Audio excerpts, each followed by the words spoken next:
بہت ہلکی ہو گئی ہے۔ میں قدرے بشاشت سے اس کے ساتھ چلنے لگا۔ ارد گرد پھر وہی پریشان اور وحشت زدہ لوگوں کی ہلچل تھی۔ ہم کچھ ہی دور آگے چلے تھے کہ سامنے سے چودھری مختار صاحب آتے نظر آئے۔ انہوں نے شاید مجھے دیکھ لیا تھا اور میری ہی طرف آ رہے تھے۔ چودھری صاحب میرے بیٹے جمشید کے سسر کے بزنس پارٹنر تھے۔ اس حیثیت سے میری ان سے رسمی واقفیت تھی۔ میرے قریب آتے ہی انہوں نے مجھ سے گلے ملنے کی کوشش کی، جسے صالح نے ہاتھ آگے بڑھا کر یہ کہتے ہوئے ناکام بنا دیا، دور رہ کر بات کرو۔ اس کا لب و لہجہ اتنا درست تھا کہ مجھے بھی اس سے اجنبیت محسوس ہونے لگی۔ اپنی اس رسوائی کے باوجود چودھری صاحب کے جوش میں کمی نہ آئی۔ وہ کہنے لگے، مجھے یقین تھا عبداللہ صاحب آپ مجھے ڈھونڈتے ہوئے ضرور آئیں گے۔ آپ کو یاد ہے عبداللہ صاحب، میں نے ایک مسجد تعمیر کرائی تھی جس میں آپ بھی نماز پڑھا کرتے تھے۔ اس کے علاوہ بھی میں غریبوں مسکینوں کی مدد کیا کرتا تھا۔ مجھے یاد ہے چودھری صاحب، میں نے دھیرے سے انہیں جواب دیا۔ بس تو آپ میری سفارش کر دیجئے، میں بہت دیر سے پریشان گھوم رہا ہوں۔ یہاں تو جس کو دیکھو اپنی ہی پڑی ہے، نہ کوئی کچھ بتاتا ہے، نہ سیدھے منہ بات کرتا ہے۔ یہ آخری بات کہتے ہوئے انہوں نے بے اختیار صالح کی طرف دیکھا۔ میں نے بھی گردن گھما کر صالح کی طرف دیکھا۔ اس نے لمحہ بھر کے لیے مجھے دیکھا اور پھر چودھری صاحب کے چہرے پر نظریں کاٹتے ہوئے بولا، آپ نے مسجد ضرور بنوائی تھی، مگر اللہ تعالیٰ کے لیے نہیں بلکہ اپنی نیک نامی کے لیے۔ جب پیسے اللہ کو دیے جاتے ہیں تو گردن جھکی ہوتی ہے، ہاتھ بندھے ہوتے ہیں، لہجہ پست ہوتا ہے اور دل میں عاجزی اور خوف ہوتا ہے۔ مگر آپ کے معاملے میں ایسا نہیں تھا۔ آپ اپنا نام چاہتے تھے، سو دنیا میں نام ہو گیا۔ اب تو آپ کو حساب دینا ہوگا کہ یہ پیسہ کمایا کس طرح تھا۔ اور ہاں، اچھے کاموں پر تو آپ کبھی کبھار ہی پیسے خرچ کیا کرتے تھے۔ یہ کیوں نہیں بتاتے کہ ملک کی ایک مشہور اداکارہ کا قرب خریدنے کے لیے آپ نے کروڑوں روپے خرچ کر دیے تھے۔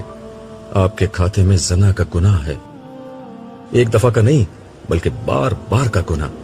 خرچ کو تو چھوڑیے، آپ کی تو آمدنی میں بھی رزق حرام کی وافر ملاوٹ تھی۔ آپ ملاوٹ کرتے تھے، ذخیرہ اندوزی کرتے تھے، لوگوں کو حد سے زیادہ منافع لے کر چیزیں فروخت کرتے تھے، بجلی چوری، دھوکہ دہی، ملازمین کے حقوق میں ڈنڈی مارنا، یہ آپ کے کاروبار کے بنیادی اصول تھے۔ اپنی ترقی کی انتہا پر پہنچ کر آپ نے ایک میڈیا گروپ بنا لیا تھا، جس کے ایک ٹی وی چینل پر آپ لوگوں کو خوش کرنے والے مذہبی پروگرام دکھاتے اور دوسرے پر آرٹ اور انٹرٹینمنٹ کے نام پر معاشرے میں حیا باختہ رویے عام کرتے تھے۔ آپ جانتے تھے کہ دنیا میں کامیابی کا راز لوگوں کو خوش کرنا ہے۔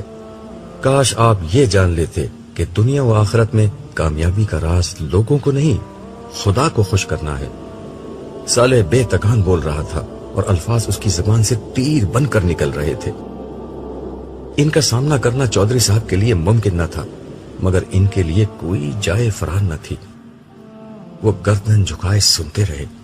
صالح کے لب و لہجے کی سختی نے چودھری صاحب کے چہرے پر تاریکی پھیلا دی تھی، مگر اس نے اس پر بس نہیں کیا اور کہنے لگا، ذرا پیچھے دیکھیے چودھری صاحب، آپ کے پیچھے آپ کی محبوبہ بھی کھڑی ہے۔ چودھری صاحب گھبرا کر پیچھے پلٹے۔ میں نے بھی نظر اٹھا کر چودھری صاحب کے پیچھے دیکھا۔ سامنے ایک انتہائی مکروہ شکل و صورت کی بوڑھی عورت کھڑی تھی، جس کے جسم سے بدبو کے بھپکے اٹھ رہے تھے۔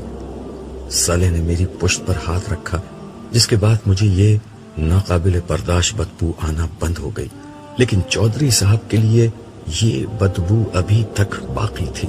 وہ بد شکل بڑھیا چودھری چودھری کہتے ہوئے آگے بڑھی۔ اس بڑھیا کے قرب سے خوف زدہ ہو کر چودھری صاحب پیچھے ہٹنے لگے اور پھر بے اختیار بھاگنے لگے۔ وہ عورت یا بلا جو بھی تھی ان کے پیچھے ہاتھ پھیلا کر دوڑنے لگی۔ یہ عورت کون تھی؟ ان کے دور جانے کے بعد میں نے صالح سے پوچھا، یہ چودھری صاحب کی وہ داشتہ اور تمہارے زمانے کی مشہور اداکارہ، رقاصہ اور ماڈل چمپا تھی۔ صالح نے اس بد شکل عورت کا تعارف کرایا تو میں نے حیرت سے کہا، چمپا؟ مگر وہ تو بہت خوبصورت تھی، اور لوگ اس کے حسن کی مثالیں دیا کرتے تھے. ہاں، مثالیں دینے کے علاوہ اسے اپنا آئیڈیل بھی بناتے تھے. اب دیکھ لو لوگوں کے اس آئیڈیل کی شکل کیسی ہو چکی ہے. یہ عورت اپنے بھڑکیلے اور نیم اریا رقصوں سے معاشرے میں فحاشی پھیلاتی تھی. اب خدا کا فیصلہ یہ ہے، جن دلوں پر راج کرتی تھی جہنم میں انہی لوگوں پر اسے عذاب بنا کر مسلط کر دیا جائے. صالح نے ہنستے ہوئے جواب دیا. میں دل میں سوچنے لگا کہ میرے زمانے میں فحاشی شاید انسانی تاریخ میں سب سے زیادہ بڑھ چکی تھی. ٹیلی ویژن نے گھر گھر اس طرح کی اداکاراؤں کے جلوے بکھیر دیے تھے. اس دور کے تمام معاشروں نے فحاشی اور عریانی پھیلانے والی ایسی خواتین کو عزت کے بلند ترین مقام پر بٹھا دیا تھا. فلمی اداروں اور ٹی وی چینلز کے مالکان کے نزدیک وہ عورتیں مال کمانے کا سب سے سستا اور آسان ذریعہ تھی، جن کے فحش رقصوں، دلربا اداؤں اور کم لباسی کو بیچ کر یہ لوگ اپنی دولت میں اضافہ کیا کرتے تھے. نوجوان ان کے دیوانے تھے اور اپنے ہونے والی بیویوں میں ان کی صورتیں اور نخرے تلاش کرتے تھے. لڑکیاں انہی کے انداز و لباس کی نقل کر کے خود کو سنوارا کرتی تھیں. انہی کی وجہ سے شریف مگر عام شکل و صورت والی کتنی ہی لڑکیاں معاشرے میں بے وقت ہو گئی تھیں. ان میں سے کتنی تھیں جو اپنے آنگن میں بہاروں کی راہ تکتے تکتے سفید بالوں کی خزاں رخ تک جا پہنچی، اور کتنی تھیں جو معاشرے کی ناقدری کے داغ کو اپنی شرافت کی چادر میں چھپائے دنیا سے رخصت ہو جاتی تھی. میرے چہرے پر دکھ کے آثار واضح تھے. یہ آثار صالح نے پڑھ لیے تھے. وہ میرا ہاتھ تھامے خاموشی سے ایک طرف بڑھنے لگا. پھر کچھ دیر بعد ایک جگہ ٹھہر کر بولا، خدا نے تمہارے دکھوں کو دور کرنے کا ایک انتظام کیا ہے، مگر بہتر ہوگا کہ اسے دیکھنے سے قبل گزری ہوئی دنیا کا یہ منظر بھی دیکھ لو. اس کی زبان سے یہ الفاظ نکلے ہی تھے کہ میرے سامنے ایک منظر فلم اسکرین کی طرح چلنے لگا. مجھے لگا کہ میں اس منظر کا ایک حصہ ہوں اور بیان ہوئے بغیر بھی ہر حقیقت سمجھ رہا ہوں. صبح کی روشنی کھڑکی پر پڑے پردوں کو خاطر میں نہ لاتے ہوئے کمرے کے اندر داخل ہونے لگی تھی. کالج جانے کا وقت ہو رہا تھا، مگر شائستہ کی ہمت نہیں ہو رہی تھی کہ اس سردی میں بستر سے نکلے اور کالج جانے کی تیاری کرے. وہ عام طور پر فجر کی نماز پڑھ کر کچھ دیر مطالعہ کرتی اور پھر کالج کی تیاری، مگر آج وہ نماز پڑھ کر دوبارہ بستر میں لیٹ گئی تھی. کل رات ہی سے اس کی طبیعت ناساز تھی. نہیں، مجھے کالج جانا ہوگا ورنہ اسٹوڈنٹس کا بہت نقصان ہوگا، اور پھر امی ابو کے لیے ناشتہ بھی تو بنانا ہے. اس نے دل میں سوچا اور ہمت کر کے بستر سے اٹھ گئی. دھیرے سے چلتے ہوئے وہ برابر والے کمرے کی طرف گئی جو اس کے والدین کا تھا.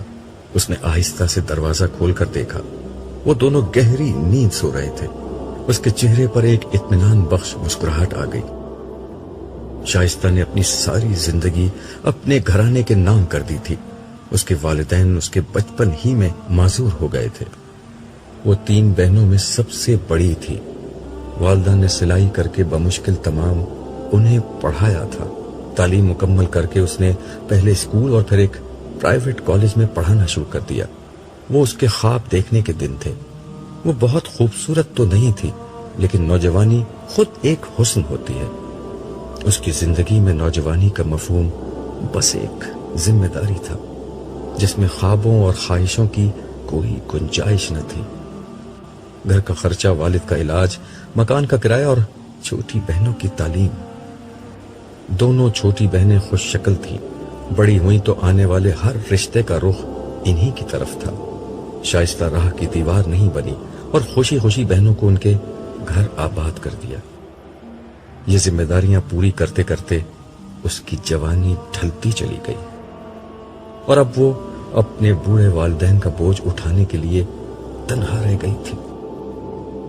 ان حالات میں اس کا سہارا خدا کی ذات تھی. اسے خدا سے بہت شدید محبت تھی. اتنی محبت کہ زندگی کی کسی محرومی نے اس کے اندر تلخی نہیں آنے دی. وہ نماز روزی کی پابند تو بچپن سے تھی، مگر خدا کی محبت کی یہ مٹھاس اسے اس کے روحانی استاد عبداللہ صاحب کی کتابیں پڑھ کر ملی تھی. اور اب یہ اس کی زندگی کا مشن تھا کہ وہ خدا کی بندگی اور محبت کی یہ مٹھاس